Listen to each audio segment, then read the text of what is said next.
Busy रहती हो जब से चढ़ा न रात, फुर्सत में बोलो ना कब करोगी हमसे बात, कब करोगी हमसे बात, कब करोगी हमसे बात। हरदम बिजी रहती हो जब से चढ़ा न रात, फुर्सत में बोलो ना कब करोगी हमसे बात।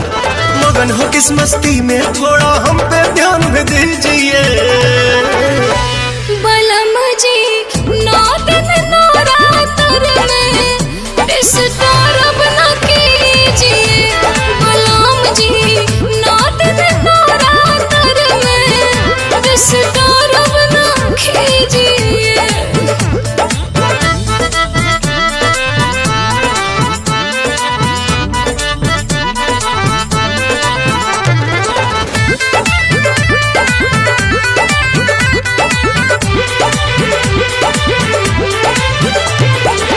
जानता हूँ बेबी देवी माँ की भगतीन हो, 9 दिन मैया में रहती मलीन हो।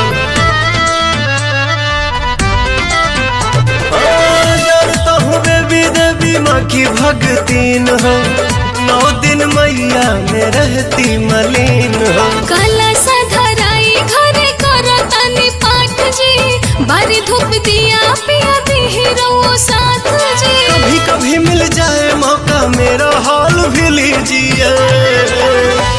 बलम जी 9 दिन नवरात्र में डिस्टर्ब न कीजिए। बलम जी 9 दिन नवरात्र में डिस्टर्ब न कीजिए।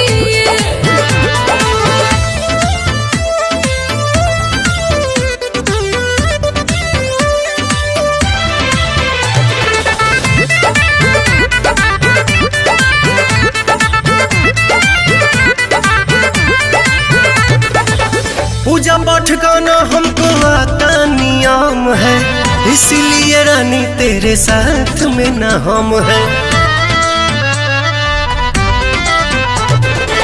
पूजा पाठ का ना हमको आता नियम है, इसीलिए रानी तेरे साथ में ना हम है। काहे नादान पिया बनिले पवन जी, हवन करावो तारे अजय बच्चन जी। हमने कभी किए हैं तो मजबूरी मेरी समझिए।